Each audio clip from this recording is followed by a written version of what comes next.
Today,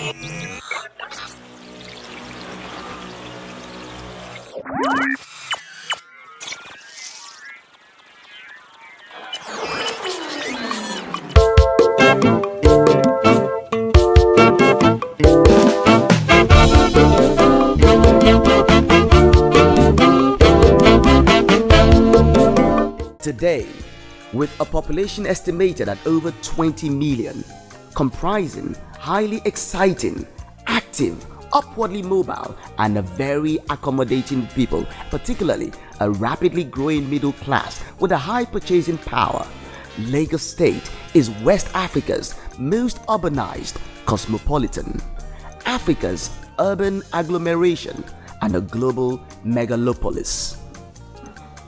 So Lagos has its unique features, and this brought in the trade, the trading, every development that is in the world. You see it, coming up in Lagos, and everybody believes that when you come to Lagos, you have to make it. Coming into Lagos, you feel the energy, you feel the buzz, you feel the presence of opportunities. You feel that there is this state has an enabling environment for prosperous business interactions. Before the time it was created, the in thing was Lagos. It's like see Lagos and die, and it still is.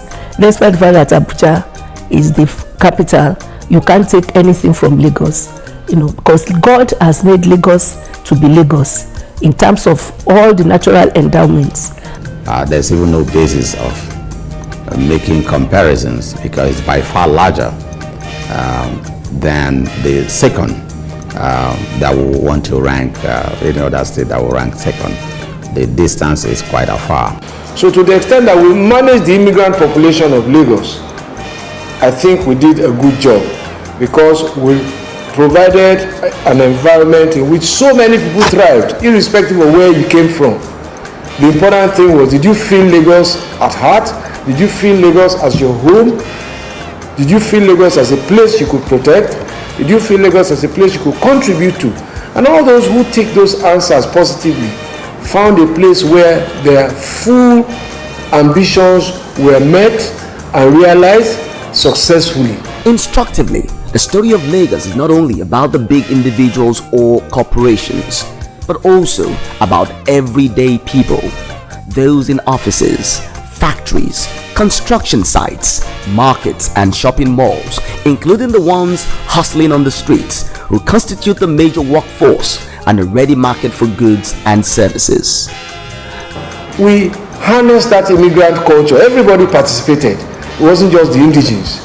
The contribution of Lagos to Nigeria goes beyond the economy.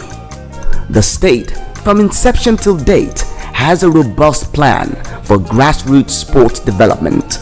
This support has led to the discovery of sporting talents that brought glory to the state and to the nation. If you're a sportsman in Lagos State, you're exposed to a lot of things. One, you can have scholarship if you're in school, to whether the university you want to go to, or name it.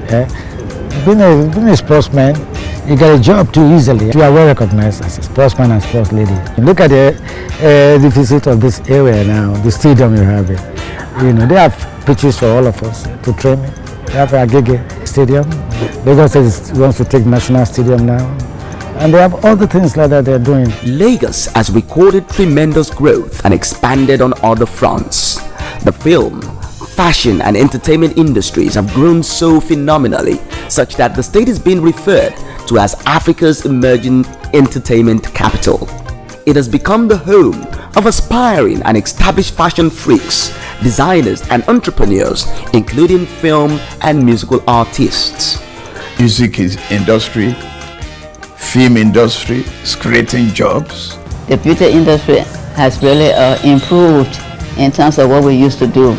Now we have added other things about body care, facial care, and all of that. The fashion industry has also improved. I would say that the beauty industry has surpassed the fashion industry. The incredible energy of the state is also expressed in the growth of fashion, film, and entertainment activities, strengthened by a booming nightlife with regular hosting of fashion, film and musical shows. Lagos State boasts of the presence of good hotels and relaxation centers, a variety of international dishes and cuisines with local delicacy. Eyigbeti, the state's foremost heritage, is rooted deep in commerce. This is fired by the undying entrepreneurial spirit trailed with many success stories. Eyigbeti, that is more or less the boundary of the island, and that's where you had all the trading and commerce happening. So if you want to do business or whatever, you know, you go to the back. People went in there, business was buoyant, people made lots of money there. People were so sure that the amount of commerce and the successes that people are going through there, there's no way it can end. And as long as we continue to have buoyancy and trade and commerce in that area, Lagos is home dry. The 170-kilometer precinct and exotic sandy beaches with beautiful lagoon fronts, historical sites like the Sungbo Eredo, slave relics and Sato drummers in Badagry, Adamu Orisha or Eyo Play, and the Fanti Carnival on the Lagos Island, Ebi and Kayo Kayo festivals in Ekpe are among heritages with huge tourism potentials. Indeed, Lagos Eyigbeti heritage supports creativity and entrepreneurship and promotes diversification. Wherever you are from, there was a role for you, whether in the public service, whether in the appointment to parastatals, whether in the recognitions that we gave to people who had contributed to our state. Some of the parks we named, some of the public buildings that we dedicated to people were not just to Lagosians by birth and descent, they were to Lagosians by choice who had made Lagos their home. And that helped to cement the sense of belonging, that if I play by the rules, if I obey the laws, if I pay my tax, and if I work hard, which were the things that made Lagos what it was, I will have a role in this society. Somehow or the other, Lagos develops its own culture, which started long ago, right from the time of even the Portuguese, the Aquitoyes, the this, and you name it. They developed a culture itself, whereby it was more of people from within, say, Odua land come, different people from outside come, and since even the colonial master, of course, came around and do what they did, see what happened. Because if you even take that, there was a time when Calabar was to be capital of Nigeria, and when talking days of Lugard and all that, might I say have made it to be Kaduna. In spite of that, you have got all the other things that it takes to make what Lagos is made of. Because the people of Lagos were friendly to others, Port Harcourt could easily have been 10 times Lagos if people had perceived the same friendliness. Because Port Harcourt had access to the sea, and ports, and the oil was right there. But the oil business had to pass through Lagos to go towards the Niger Delta, because Lagos was more friendly and accommodating. I believe solidly in Lagos, and I got all my investments, everything in Lagos. Lagos is the gold mine of Nigeria. Like other parts of Nigeria, Lagos State has considerable dose of foreign influence expressed in the form of architecture, arts, dressing, language, amongst others. More so, the state is an essentially traditional and religious society with different cultural and religious practices. It reflects a good mix of tradition and modernization, religion and culture. It is also a socio-cultural melting pot with huge cultural diversity and heterogeneity. These are sustained by traditional and religious institutions attended by people who are tolerant and cosmopolitan in approach and outlook. Indeed, Lagos is home to everyone. Our property accommodates everybody, and there's nowhere in Nigeria, even in West Africa, that people are well accommodated than Lagos. And Lagos is generous. Is where you can come out of your house hungry in the morning, but you will not go home hungry. It's a thing that has been in Lagos all along, because you find Lagos as a place where many people from the whole country, they all come to Lagos and they are accepted.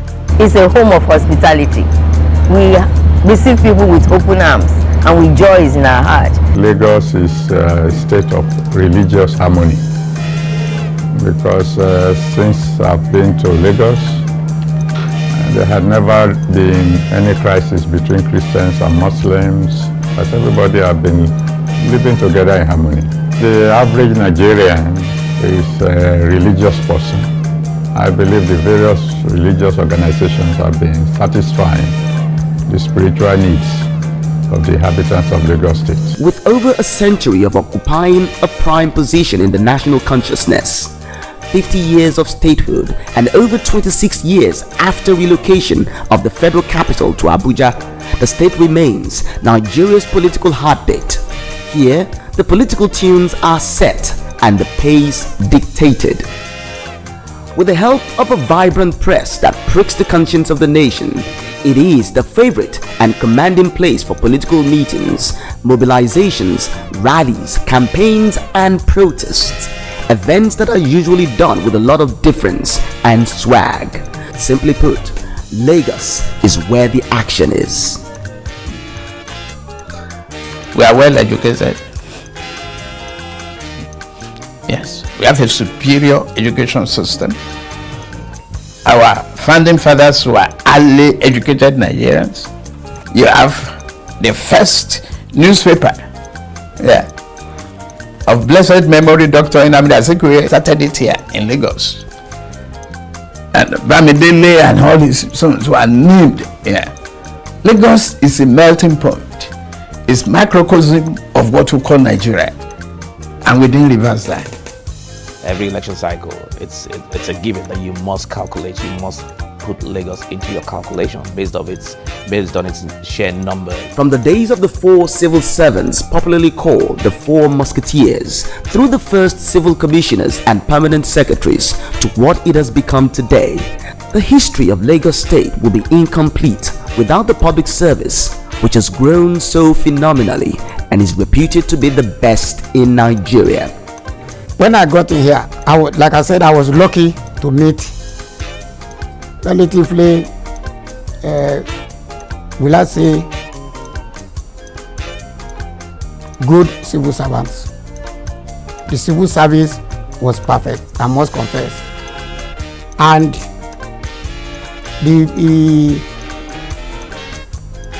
permanent secretaries and the secretary of the government, they were ready to work very, very hard to sustain the name of that state. In addition to maintaining all significant functions of the public sector that affect the society, Lagos State Public Service has and continues to initiate, formulate and execute policies for the development of the state. Its enormous contribution is no doubt one of the reasons why the state is the first amongst equals. I think we have one of the best civil service in the whole of the Federation. We have a lot of fantastic, well-seasoned administrators. They know their onions. Working closely with the public service is the political leadership. Fortunately, the state has been blessed with visionary, energetic and highly committed leaders who piloted its affairs at one time or the other. From the pioneer military governor who adopted integrity, fiscal discipline and financial astuteness as the cornerstone of governance, successive leaders supported by members of the executive councils took the state through outstanding phases dotted with remarkable achievements and giant strides. We approached governance with a human face. Though we were in uniform, we did not necessarily use a big stick.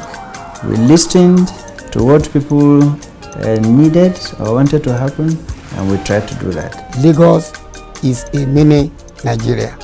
It will be this idea of continuity rather than you come and you leave the job and the other man will start his own at the end of the day.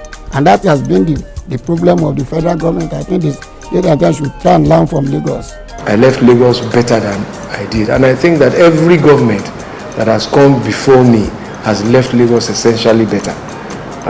And so from the first governor 1 to me, Governor 13, everybody has added value. On the strength of their visions and the demonstrated ability to transform them into concrete realities, they rolled up their sleeves and deployed an impressive managerial and administrative acumen typical of transformational leaders. Interestingly too, the governors and the administrators have been the state's biggest brand ambassadors. We have a listening government. I've been close to various governors in Lagos State, from Asiwaju Tinubu when he was governor of Lagos State, to Fashola, and also the present one. I've always been in Lagos State and I know all of them, and everybody is following, improving of what was started by their previous people. That is why there's continuity. Anybody coming down here to rule Lagos must start thinking of in terms of ruling the whole country. If you have a governor, some of the governors, you remove somebody like Ambode and you bring them, you'll be very shocked at how much or how fast all this development can just crash. For Lagos, the ability of people to find individual expression and fulfillment is a major virtue that sets it apart from other states. This is because the state continuously reinvents itself, making it retain the status of a force to reckon with within Nigeria. The state has also remained consistent at achieving our objectives and policy thrust by taking advantage of our demography, abundant water resources, the people, and diversities. The size of the market, the diversity of the market, the demography of the market, the situation of the market, it is at the central point, both from the north of Africa to the south of Africa, from the east of Africa to the west of Africa. So it is well and strategically located. Lagos, the first to get in contact with the international world. The geographical location of Lagos. You have the sea, so it's easier for anybody to get in contact with this thing. Even the educational aspect. So when you look at the uniqueness of Lagos, even if they were not to move the capital, in fact, if they were not to move the capital, it would have been a disaster for us. Many of us started from Lagos. Almost every successful business person, they all started from Lagos. If they had started in some other states, they would definitely blossom in Lagos. So it has to qualify as the state, and Lagos itself as a city that nurtures dream and fulfills people's ambition and people's initiatives and people's visions. Lagos has, it does. Even myself personally, I had a dream. I came to Lagos. I didn't actually come to Lagos just to watch the, the ocean. I came here to do business. And it's not just to come and see Atlantic, sea. No, I came here to do business, and it's been a very, very great place for doing business. I've been here now for 39 years, and out of and that's why anytime they ask me, okay, where are you from? I say I'm half from Kano, half from Lagos. Not only that it nurtures dream, it creates dream. It's a home for dreamers. Those who dream big will achieve big. It lives true to its original history, a history that goes back many centuries, where she was already doing business with Europeans even before colonization, where she was already an international trading post. And people must do well to understand that what is its commercial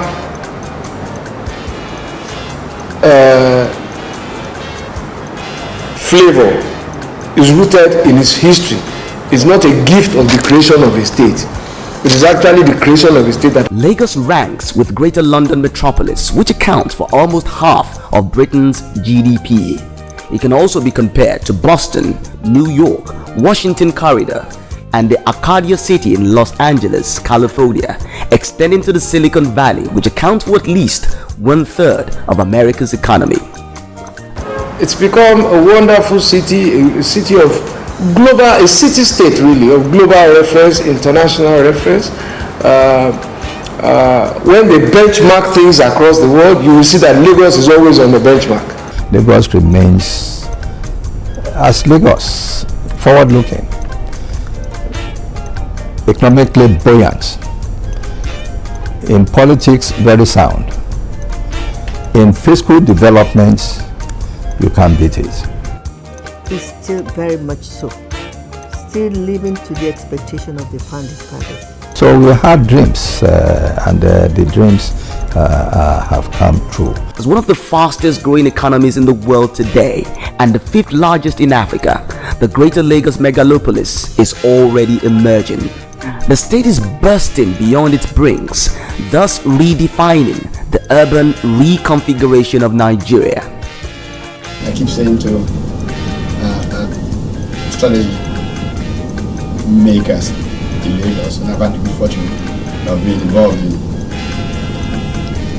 an intellectual way with the development of strategy for the state of Lagos. That you shouldn't think of Lagos as a megacity. Think beyond the megacity idea.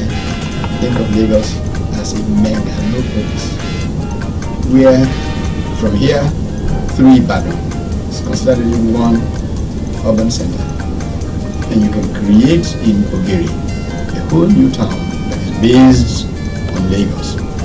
And that was why during my tenure I said we must help Ogun. We must surrender to Ogun the taxes that are due to Ogun that are being paid to Lagos, which we did. If Ogun prospers, we will do better. If Ogun suffers, we will suffer. And so all of the satellite communities that can stand on the cusp of the boundary between us, and I see that post office, that partnership between Ogun and Lagos, and competition too, continues, is healthy. Indeed, the development of the big, bold and ambitious Eko Atlantic City in Victoria Island has already altered the configuration. Sitting on a total area of 820 hectares or 8,200,000 square meters, the city, arising from the luxurious present of the Atlantic Ocean, combines residential, commercial, financial and tourist accommodation in a location fully serviced by state-of-the-art infrastructure. By year 2007-2011, Lagos was going underwater. You wouldn't have fear by now. Look at the Eko Atlantic. Go there. Enjoy your picnic. The Eko Atlantic project is a very, very strong statement of public infrastructure commitment and renewal. Nigeria is not the one going to the world. The world is coming to Nigeria, and it's coming to Lagos. All of the right seeds have been sown by government after government. They will just begin to germinate in the fullness of time. With waterfronts fast rising as choice locations for development of the real estate worldwide, Eko Atlantic City is poised to become the next generation property hub in Africa, hosting about 250,000 residents, while another 200,000 commuters will flow there daily to work. The various development projects being undertaken at Lekki, Ekpe and the Badagry axis would also complement this. People will continue to accept a progressive government who have bold endeavors, bold, serious courage to dream, to actualize, and to progress. Lagos must continue to remain bold, ambitious, and audacious. As Lagos joins the network of the 100 resilient cities through a certificate of admission issued on Tuesday, 7th February 2017, it is already responding to the need to develop strategies that would ensure that the state continues to thrive in the face of growing challenges. One of the response is the Lagos Smart City Project, an idea conceived to extend the Dubai Knowledge Cluster model to create a network of interconnected, self-sustaining, knowledge-based communities that drive a knowledge economy. The story of Lagos is more or less the story of the black race. Beyond the fact that Lagos is a cosmopolitan state right now, Lagos boast of the real rich culture and heritage of Nigeria. Yes, it's not as old as you are with other mega cities, but we just think that the brand Lagos is emerging in a way that the world has to take note of what is happening in Lagos. For the leadership and the people, this will form the basis for moving into the future as it continues to tackle various challenges in the quest to build a globally competitive state. This commitment to face the future with uncommon positivism will be the sure step to sustaining and building Lagos State, the center of excellence and the state of aquatic splendor, into Nigeria and Africa's pride. Lagos State, 50 years and still counting.